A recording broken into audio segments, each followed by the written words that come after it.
Welcome to the UNSECURITY podcast. Each week, Evan and Brad give an inside look at current information security news, breaches, best practices, and other things you should know to improve your information security. Here are your hosts, FRSecure's Evan Francine and Brad Nye. Good morning. Hi, everyone. This is Evan Francine, your host for episode 35 of the UNSECURITY podcast. Welcome back from last week's 4th of July holiday. My security bestie. I just called you my bestie. Awesome. Yeah, awesome.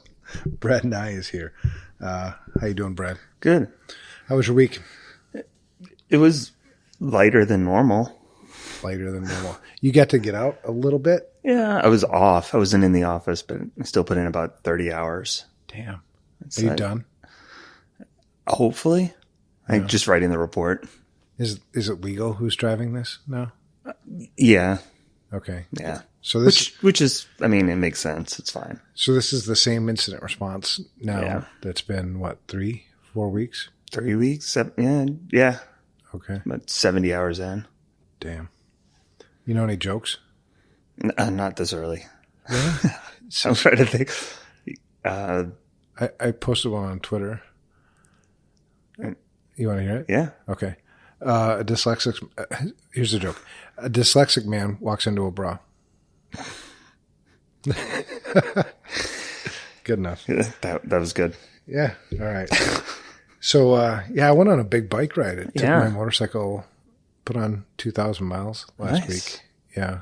My knees, my back, my head, my butt are all sore. Yeah, you're not really conditioned. You just got the bike. I know. It's a long ass ride.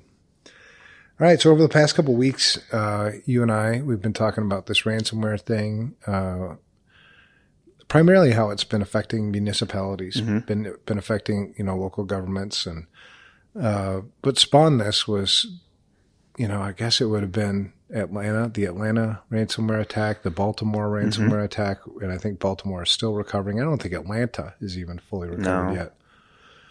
And then, there were a couple of cities in Florida. Both of them paid ransom. And then there's another one hit in Florida. I don't think they've paid the ransom. And then last week there was the Georgia court system was hit. It's ridiculous. Yeah. So, it's obvious that our cities are under siege from, ransomware attacks. So me and you being who we are, we don't want to just sit and be victims. I don't like playing the victim. So we decided to create, ask people to do something about it. Ask people to reach out to their local government officials and ask them how well they're prepared for ransomware. I sent, and I still haven't gotten a response back, so I might have to just walk into City Hall. I actually met with my mayor yesterday for a good half hour. Yeah, you called me yesterday to tell me about that. Yeah, it was really good. What can you share about what your mayor said? He had the right idea of, we don't know what we don't know. Okay. And that kind of keeps him up at night, and that he's taking action. Right. Things are, kind of moving forward. Being government, it's at government speed, but I think he's very realistic about, what the situation is, what their defenses are, what they may have, where they may have some risk, and taking correct or proper steps. And to address it. And he had some ideas that you guys discussed, which I thought was really cool. Yeah. Even to assemble a dedicated information security committee to talk about readiness and these things. That's pretty cool. Yeah, I really liked it. It was a very, very positive, constructive conversation. So hopefully we'll be able to talk more here in the next few weeks over about, more detail. And this isn't a huge city, right? I mean, this is a small city. So for them to make the kind of commitment where they're going to assemble some sort of a committee to talk about information security and talk about risks and talk about ransomware, that's a significant it's really positive investment of time for them. Yeah, and it shows commitment. So good. I mean, that shows that your call to action, you reaching out to the mayor, is starting something. Yeah. It may have already been something that was going to get started, but you you accelerated I think at least. It was something that was, he mentioned when he saw the Baltimore and then the ones in Florida, that this started it. And then I reached out and I was like, yeah, okay, this is the right thing to do. Yeah. So it kind of fueled that or encouraged it.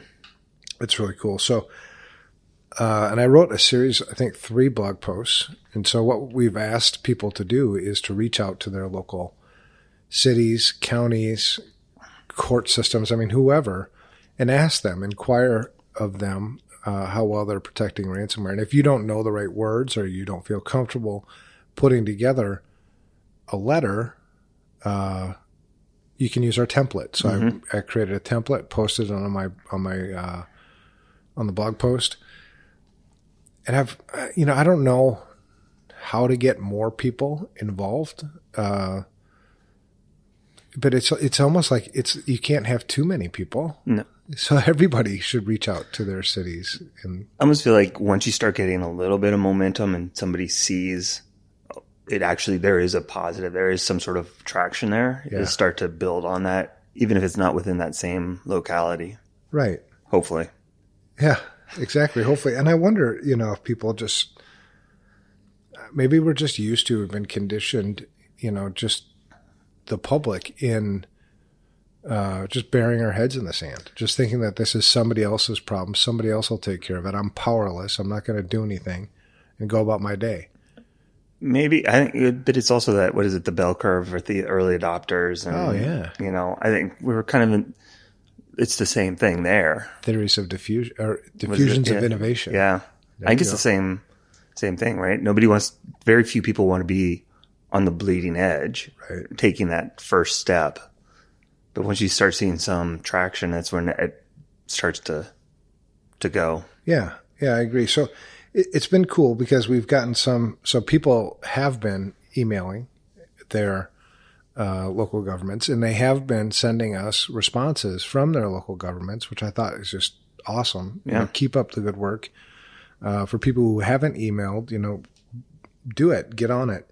If you want to know more direction, go to evanfrancine.com.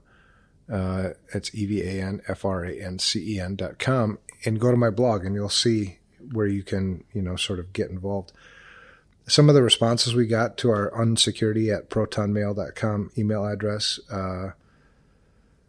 Here's one from a rural area. We are familiar with these attacks on cities, and we utilize network security professionals to protect our systems.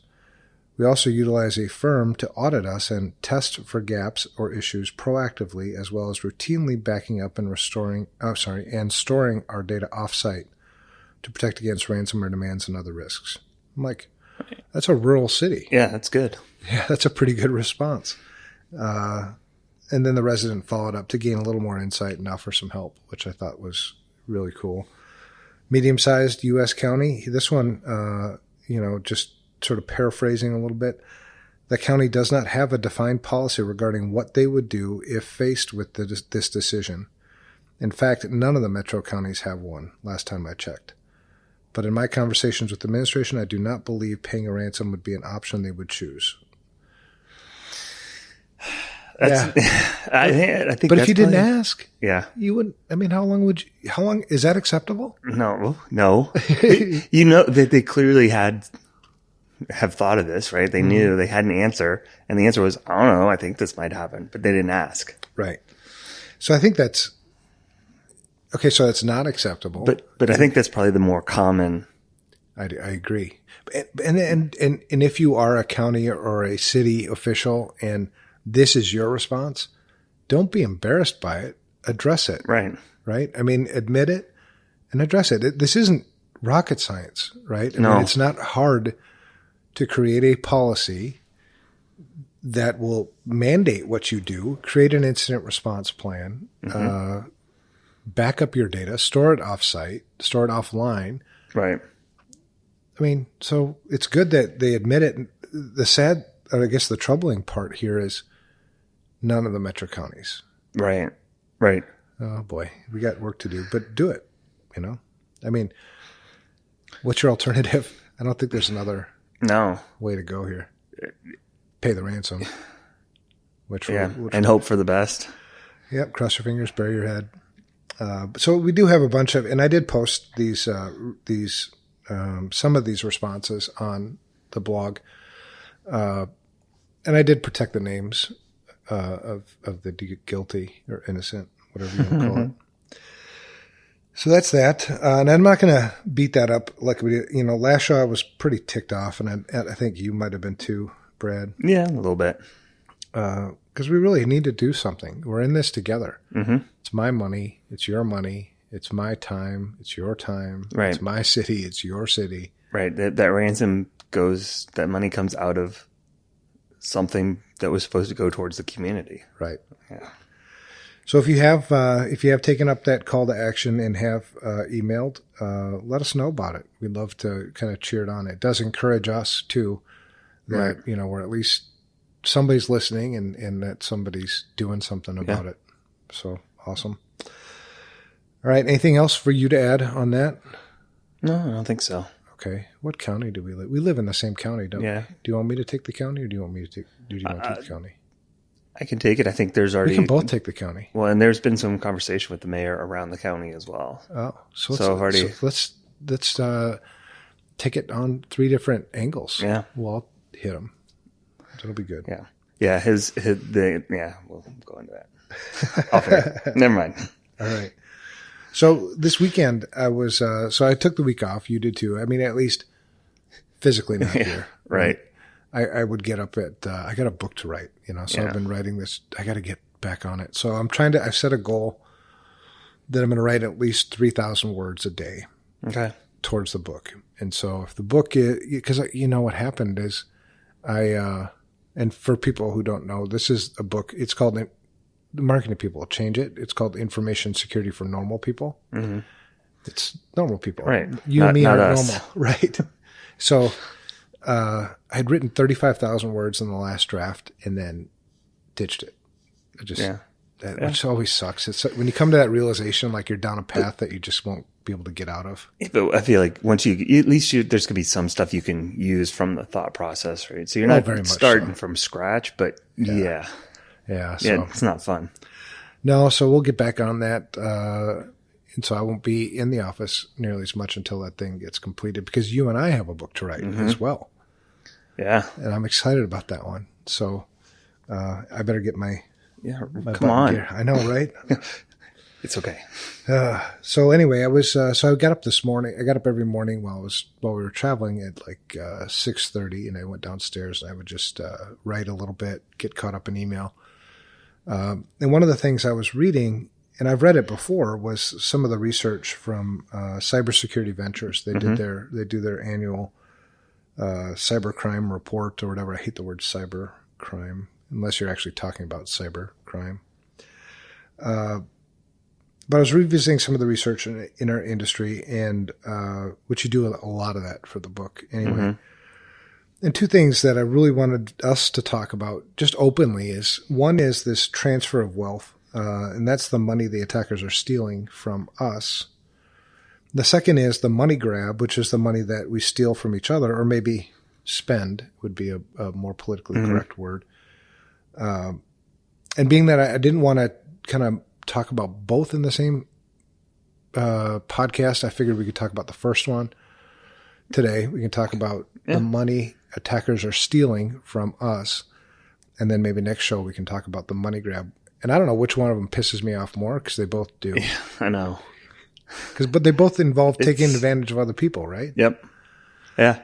Oh my gosh. Yeah.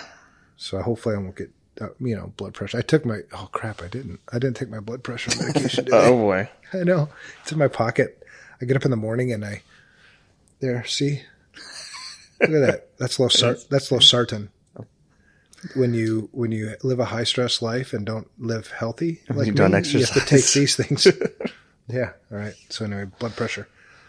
So Cybersecurity Ventures, Cybersecurity Adventures. Uh-huh. And this is that Robert how do you say his last name? Hejevar. Herjavec? Yeah. He's one of the shark guys. Mm. Have you ever seen that show? No. Shark. Yeah. What do you call Shark it? Tank or something? Shark Tank. Yeah. Yeah. I don't watch it either, but I do know he's on there. All right. So Cybersecurity Ventures according to them, their study predictions, cyber criminal activity is one of the biggest challenges that humanity will face in the next 2 decades. Think about that for a second. The biggest challenges, one of the biggest challenges that humanity will face over the next 2 decades. I mean, it makes sense when you think about it.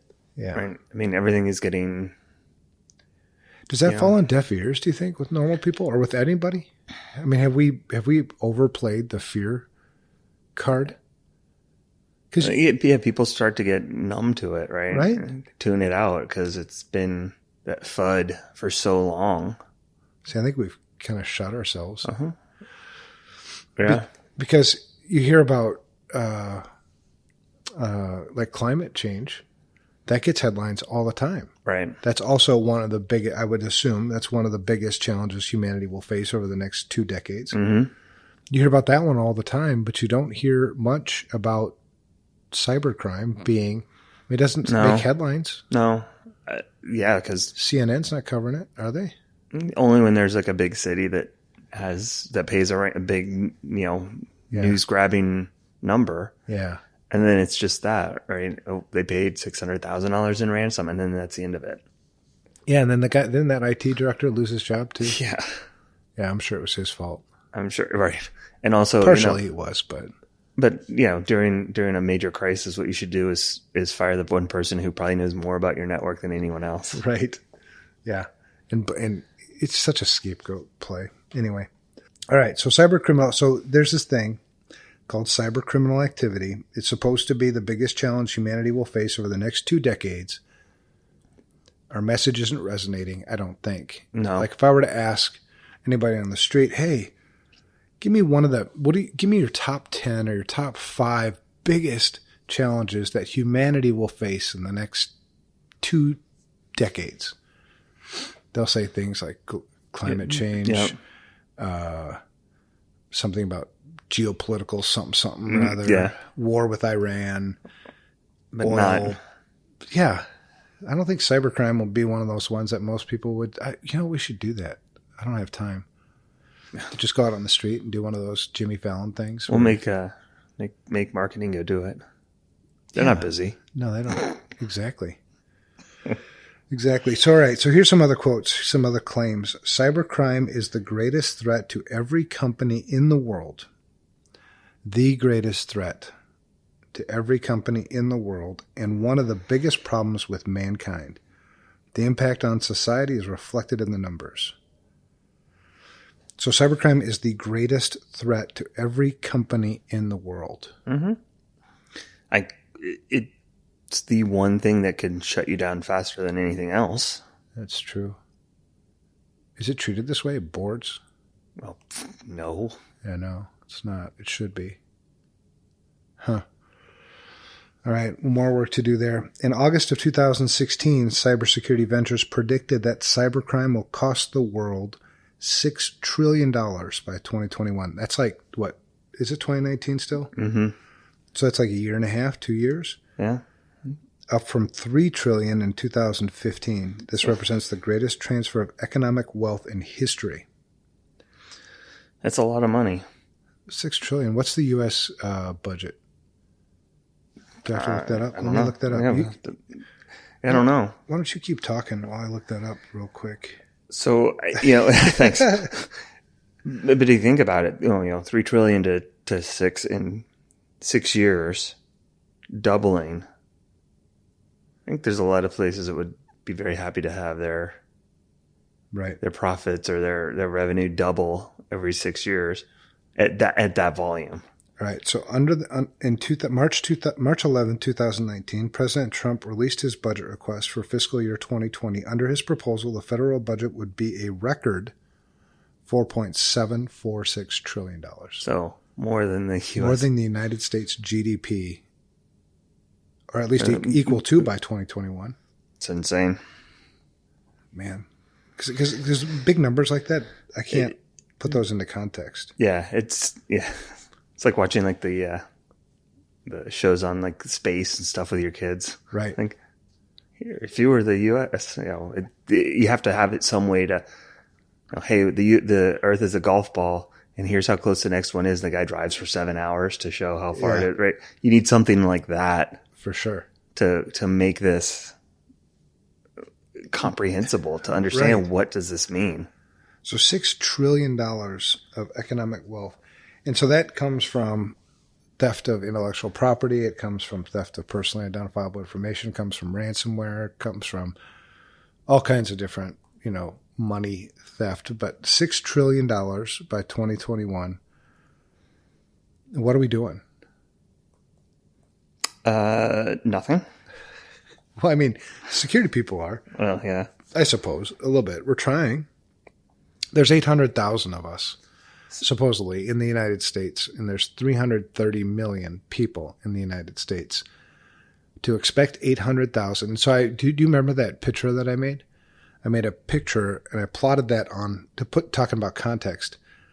There was a little bitty speck on this big red circle. The big red circle represented the U.S. population, and the speck that you could hardly see represented the information security people who are employed in our industry. And so if the normal people think that it's our job, it's the information security professional's job to protect everything, that's unrealistic. Yeah. We need to do things together. That's one of the reasons why we have the ransomware, email your or the call to action, email your, local government about, their protections on ransomware. Because this isn't just us. Mm-hmm. We're all affected by it. Even if my security is awesome and you're a normal guy, my neighbor, and your security sucks, the attacker's going to take your system and attack me with it. Right. Right. So the fact that we expect other people to do something without doing something ourselves is just crazy. So here's another, it is. So another way to put it, I was looking this up. So in 2015, it was 3 trillion? Yeah. Right. Yeah. So in 2017, Walmart's revenue was 485 billion. So 500 will round up. So 1/6 of that. 1/6 of that. And that's the largest, highest revenue company in the world. Right. In 2017. Right. 1/6. So rather than just, because I do think we've oversold these things, these numbers and these scare tactics, but think. Trying to put it into context. Right. And just take a step back and just think about this logically. And you can debate all day long whether these numbers are true or not. We do know that, it's obvious that there's some large transfer of economic wealth, right? Right. You just read it. So whether it's 6 trillion or it's 7 trillion or it's 2 trillion, whatever, it's a lot of money that's being transferred from people who I think earned it honestly or, honestly in quotes, to people who are stealing it. Yep. And it's costing me money. It's costing you money. It's costing everybody money. And I work hard. You do, right? Yeah. I sort of want to keep my house. I sort of want to keep my whatever. So anyway, cyber attacks are the fastest growing crime in the United States, and they're increasing in size, sophistication, and cost. So what do we do? What do we do about this? Continue to mobilize. Treat this as a civic responsibility. Yeah. I really think we have to start working on that more. And I know we have tried. Keep trying. Just because something hasn't worked yet, don't give up. Right. Because I know the government has, a bunch of online, what's that, Safety Online, or what is it? There's some government websites. You know what? Let's do that as research between now and next week is, because there's like cybersafetyonline.org, .gov, and, all those other sites. Yeah. We should find those and list those because we do want people to get involved. Yeah. Yeah, I think that's the only way is to help educate everyone, not just, not just the cybersecurity or InfoSec professionals. Right. It's the only way you can, it's just going to be a volume play, really. When you think about it. Right. If we raise the collective awareness. It's almost a herd immunity type of approach. Yeah. Yeah. Got a long ways to go, though. And we need to really break through and just butcher this mentality that it's somebody else's problem. Yeah, absolutely. I mean, whoever, I don't know, flog them. Can we do that? That's not legal, is it? Probably not. Son of a gun. I know. Not in this country, I suppose. Right. Maybe. Who knows? I don't know. Somehow we have to get it through people's heads that information security is not just my problem. It's right. Our problem. You can't just say yours is your problem. Right. Exactly. Yeah. Yeah. Even at work where you may have a dedicated team or person working on it, is still an individual responsibility. Right. To help be aware, take part. Yeah. Be active in this. Yeah, and have these just have these regular discussions, so it's not like you need to be a super security sleuth. You don't have to have also awesome skills. But I'll give you 2 examples of just this past week when I saw things play out in my own house, right? I'm the security person in our house. My wife, she does her best. But we were at a hotel and we were changing our payment card, right? Because I had my business card under my Hilton account. And so I was changing to our personal card, right? And so we got there kind of late at night, and the lady says, well, here, I just need you to fill this out. And it's a piece of paper. And on the piece of paper, it's asking for your credit card information. Now, I wasn't going to say anything. I just wanted to see what my wife did. And she goes, yeah, I don't feel comfortable at all writing this down for you. She said, can I come down tomorrow morning and just put it into the computer? And the lady's like, oh, yeah, you can do that too. And I was like, yes. Yeah, right. It's just inquiring a little bit more. Exactly. It doesn't have to be. It's not big. No, it's little things. Just being aware. Right. Yeah. And my daughter, I think it was yesterday, she was talking about Instagram, and one of her friends wanted my daughter to talk to this boy for her. And so I know, right? I know, this is the crazy stuff though. And so my daughter's friend wanted to give my daughter her account information to log in. And so my daughter came and asked me, she goes, Dad, I don't feel comfortable about this. I'm like, yes, right. Awesome. You shouldn't. Never. And yeah, don't. Yeah, and go smack your friend. Right. You don't give out account information. Right. And it was a great opportunity too to go that extra step and talk about internet safety. Mm-hmm. This boy that you think you're talking to, or that your friend is talking to, may not really be that boy. I mean, there's been some pretty big cases in the news last week. Man, yeah. It breaks my heart, the sex trafficking arrests. Yeah. Unreal. What do they have, 11 arrests? In Minnesota, the BCA. Yeah. And then the Epstein thing. That's going to be a big one. But I just can't imagine being... You're right, though. Trafficked. It's just those small things. Like, from our side, we bought a new dishwasher. Do you know how hard it is to find one that doesn't have Wi-Fi on it? It's crazy. You can't, not with any of the nicer, features. So it's like, all right, we bought a dishwasher that has Wi-Fi that will never get connected. Right. Why do I need Wi-Fi on your dishwasher? Right. Like how hard is it? What the hell would a dishwasher do with Wi-Fi? It'll alert you that your dishes are done. There's some other stuff too, but I was like, really? Why? I can look and see at the front of it. I'm in the kitchen all the time. There's that, or how about the magnet we used to use? Remember, you have the magnet. We use that. Yep. You'd flip it around when it's clean or dirty. Come in, we're clean, and sorry, we're dirty or whatever. Yeah. We're just. It's like, what do you?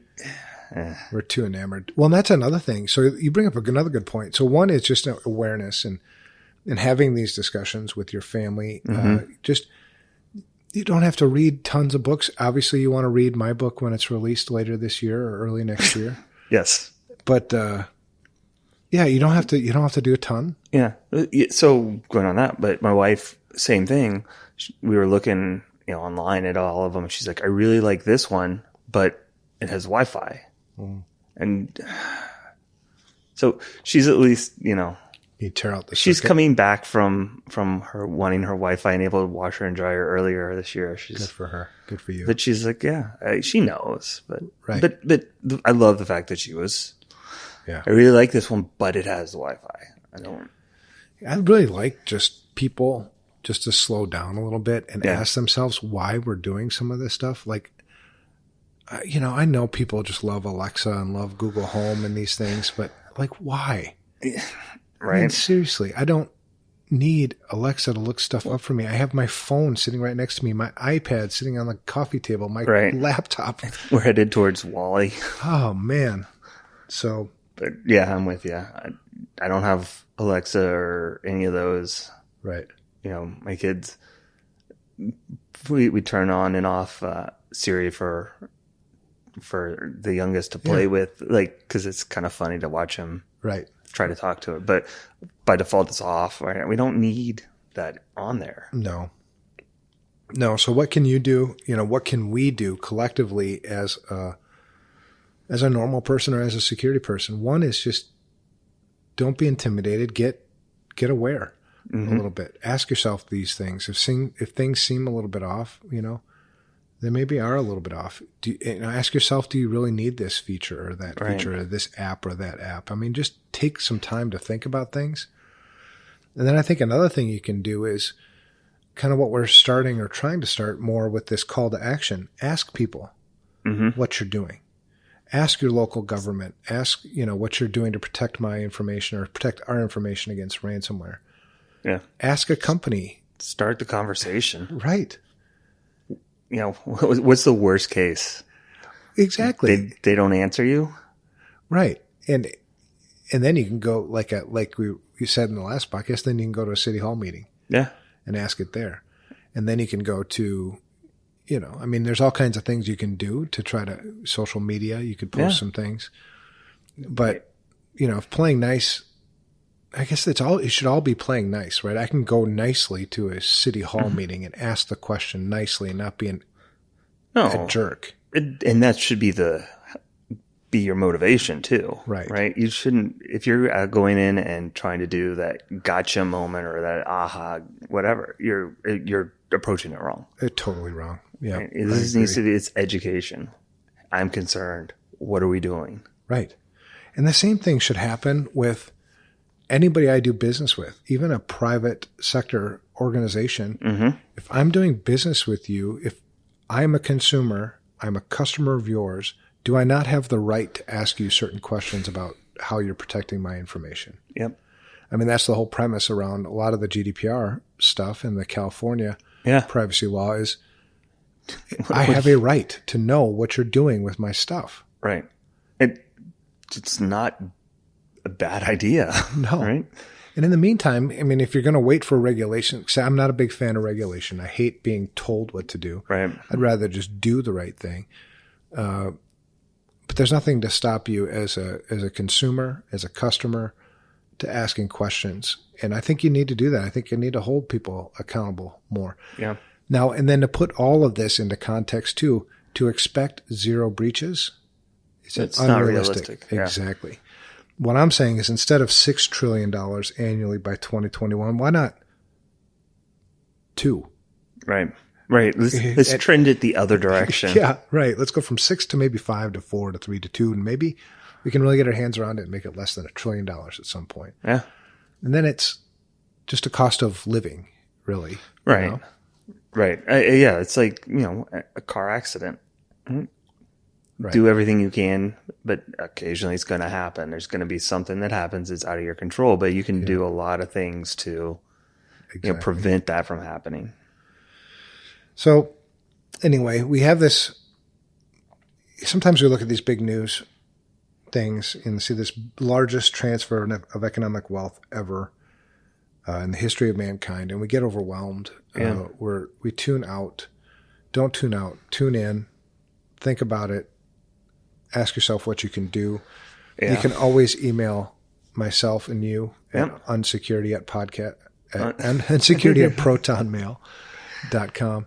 Because we'd love to answer questions, and I'd love to hear things that you're doing to try to make this problem better. Oh, absolutely. And I think that's one of the things, right?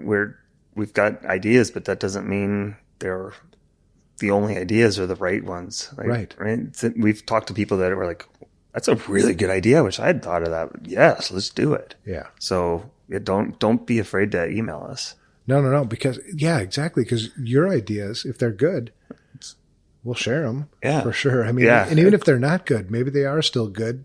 We just didn't understand it. I mean, yeah, because we're all in this together. For us to think that we have all the answers for you is ludicrous. Yeah, that'd be very arrogant. Yeah, it's not.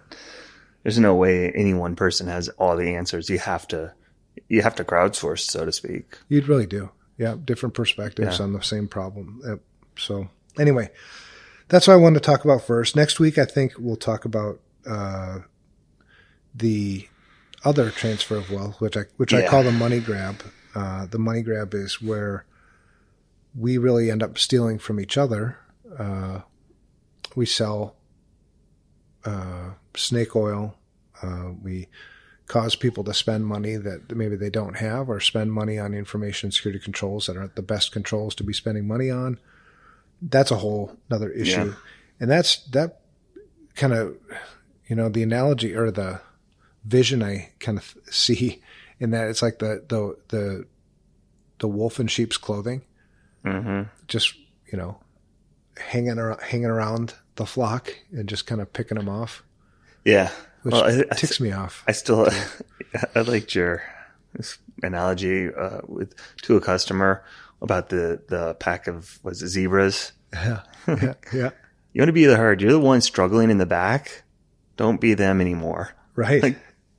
Yeah, exactly. Well, I'm not a big fan of the herd mentality either. It'd be different. No. It'd be different if the herd was in the right spot. That's the problem. But they're not. Yeah. So the herd mentality in information security just doesn't work. No. Unfortunately. But it will eventually. Just stay patient and do your part to make things better. All right. So that was our... Do you have any other opinions on that, the transfer of wealth? Yeah. No, I think it's frustrating. It is. It's just going to be reaching more people, getting more community involvement. It really is. And, there's not an easy way to do it. No. It becomes, and that's another thing about security is we try to put it into this neat little bucket, but security will never fit into a neat little bucket because it permeates all the other buckets. Yeah. And so I think that's one of the challenges that people have in just understanding how security, they can't make it neat. They can't put it in a box because it's in many boxes, right? It's almost like salt that you just put, seasoning on every meal, not just one.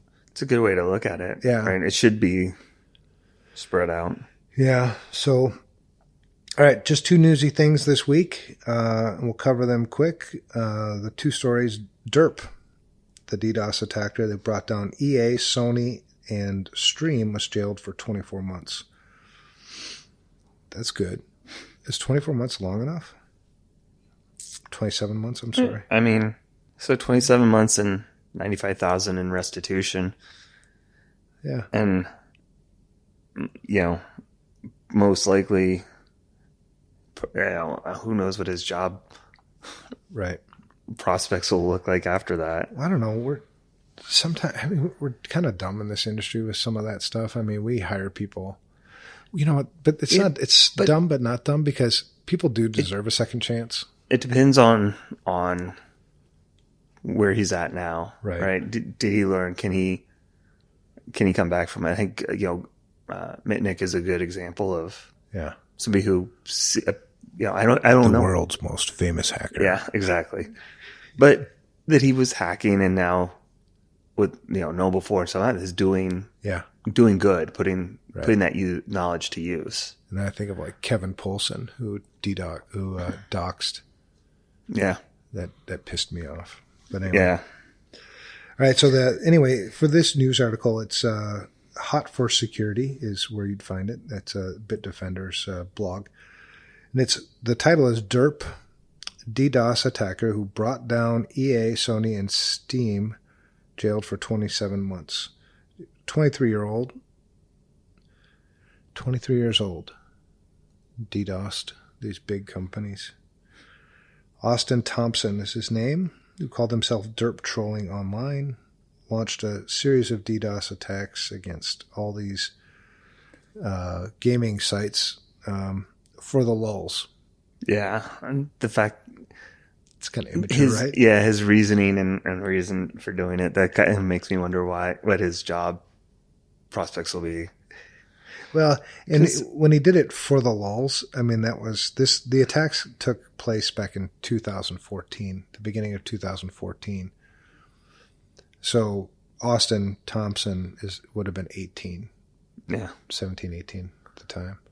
So maybe it was lulz then. Now, hopefully he's matured a little bit and realized, yeah, this isn't so much lulz. 2 years in prison will probably change things. Yeah. I wonder if he gets to do hard time. Probably not. But then he bragged about it on the @Derp Trolling Twitter account, where he was, bragged about the success of his attacks, gave a phone number for people to call, an invitation of followers to send their suggestions for other sites they'd like to be attacked. Oh, yeah. So this was pretty immature all the way through. Yeah. Then his true identity was doxed by one of his Twitter followers in January 2014, so that it wasn't very long after that he started his escapades that he was doxed. Yeah, and it looks like I'm reading the but it took judgment. 2018 before he was hired or arrested. So, well, yeah, but you got to figure it takes time to build the case, right? Sure. But he's got the 27 months in prison and 3 years of probation after that. So, I mean, it's a pretty good. It would make me think twice if I were considering. Well, that's because you're a 30-something mature human being. I appreciate 30-something. Right? Isn't that what you are? No. Are you 40-something? Yes. Holy crap, we're both old. I know. It's depressing. Yeah, I mean, you've got responsibility, so yeah, it would tick you off. Even at 23, if I was like, oh, wait, I might have to pay $100,000 and spend 2 years in prison? Probably not worth it for the lulz. You don't even want to know what I was doing at 23. Well, I spent... Yeah, we're not going to go there because then everybody's going to be not like me. All right. So anyway, that was that. I think it's good. It's good that he's hopefully, I don't know, because we do have this generation of kids growing up that do need direction. You know, there was this gap between my generation and this new generation where I didn't grow up with cell phones. I didn't grow up with smartphones. I didn't grow up with Instagram, Facebook, Twitter. I didn't grow up with any of this stuff. And so if I'm a parent, I mean, it's different because I'm in this industry now, but for all those parents who aren't, they don't. How do you relate to what your kids are doing? Well, and how do you give them good direction? Right. Yeah. Well, and my daughters are 13 and 11. The 11-year-old was like, yeah, my friends have cell phones with Instagram and Snapchat. And what are their parents? Yeah. Now we're going to go off on our old man yelling at the clouds moment again. Well, yeah, but that's part of the book too. This book is writing for that. I think that's a big problem, right? The parents don't understand it. They're like, oh yeah, I use it. It's fun. Ha ha. Yeah. Yeah. We do funny filters. Yeah. Right. Not understanding the true, risk. Yeah. Absolutely. All right. The next news article I have, and then we can wrap this thing up. And I think we'll wrap it up. This is from Naked Security by Sophos. It's the title of the article is IoT Vendor or Vibo gives away treasure trove of user and device data. 2 billion items of log data from devices sold by China-based smart IoT manufacturer, or Vibo, was found by researchers at web privacy review service VPN Mentor, who discovered the data in an exposed Elasticsearch server online. 2 billion items of log data and China-based IoT manufacturer. I gotta say, VPN Mentor seems to be doing some pretty good work. I keep seeing them come up over and over again on some of these things. Yeah. I agree with that.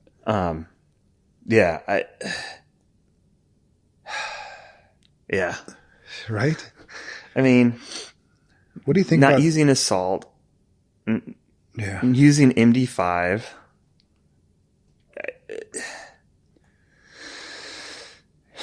But and the thing that really sucks is as a consumer, you'd have no idea. No.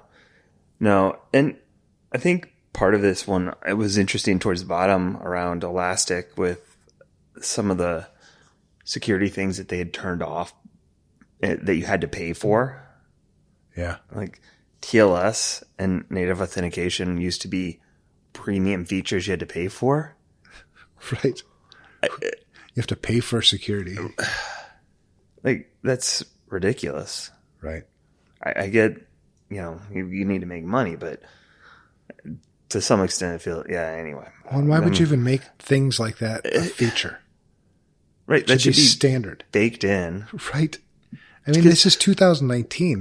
It's not like the 80s where it's like, oh, maybe we should do some encryption. Encryption? What the hell is that? Yeah.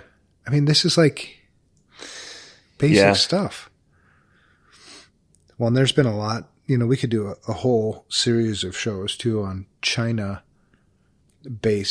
technologies and whether or not we should actually worry about some of these things. Because I'm of the belief that there's a much larger game being played here than what we typically are, affected day to day. Right. There is a cyber war going on between Russia, Iran, North Korea, China, United States, UK, Canada, Brazil.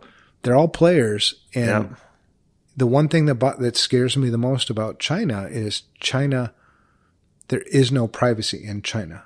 Right. China is a communist country where even the private companies aren't really private. Right.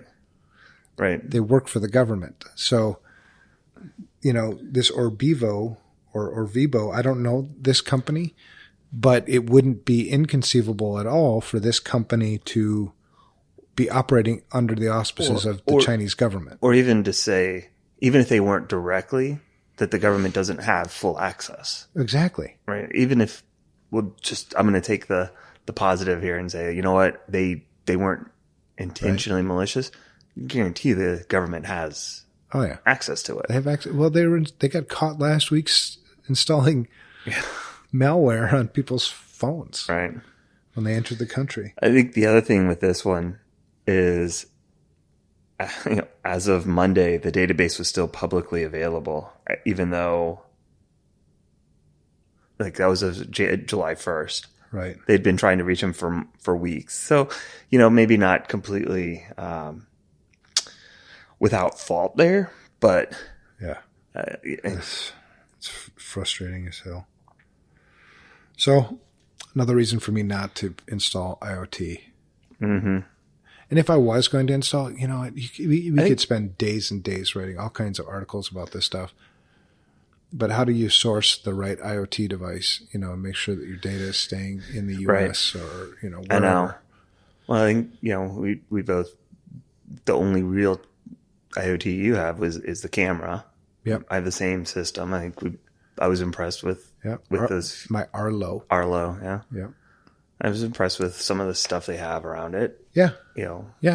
Timeouts for the login. You can only log in with the account in one place at a time, and it'll alert you if someone else logs in. Yeah. They've got some good things, but unfortunately, so many are not. Well, and then you've got for me, my camera placement is in a place where I don't really care if somebody sees those images. It's an image of who's essentially coming and going. The comings and goings at my front door. Right. Well, you could sit across the street and watch that if you wanted to. It's public. Right. So, I mean, I'm not like, excuse me, I'm not like, I don't have a camera in my daughter's bedroom. Right. And there's none in the house. Right. I'm with you. There's not one in the bathroom, stuff that I really wouldn't want people to see. Yep.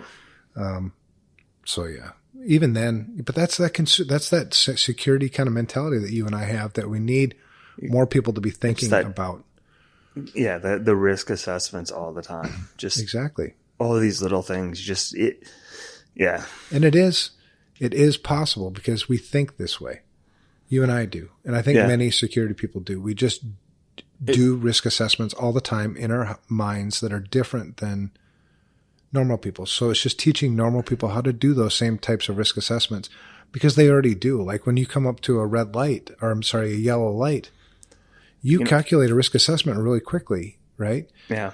You look around for traffic. What are the threats? Is there cop? Is there cross traffic? Is there whatever? How fast am I going? What's the distance between? You do this stuff.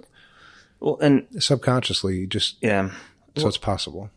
And it doesn't take long to get people to realize it, right? Like I've done the safe and secure online stuff, and I did that mom's one, and I've had people reach out since, and they're like, it was an hour, right? 90 minutes with Q&A at the end. Yeah. And it changes. They just don't realize it, right? It's not hard to do. You just don't realize it. Yeah, exactly. Exactly. Yeah. All right. So that's that. That's the news. Next week we're going to talk about, now next week is your show.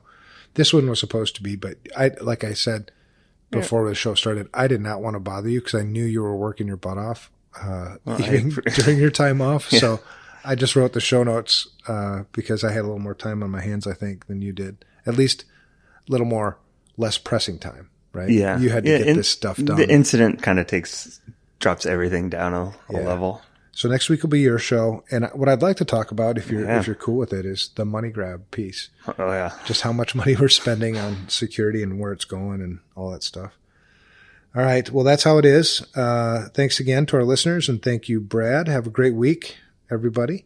Don't forget, you can follow me or Brad on Twitter. I'm at Evan Francine. That's me. And Brad's at Brad Nye. Email us on the show at unsecurity@protonmail.com. We've been getting a lot more email lately, and it's been really cool to see. We do respond to everything. Sometimes it takes 48 hours, but, we'll respond. And it's good stuff. That's it. So thanks. Thank you for listening to this episode of the UNSECURITY podcast. We value our listeners and would love to hear from you. Give us your feedback by emailing us at unsecurity@protonmail.com. That's UNSECURITY@PROTONMAIL.com. Be sure to tune in next week to hear the latest insights from Brad and Evan.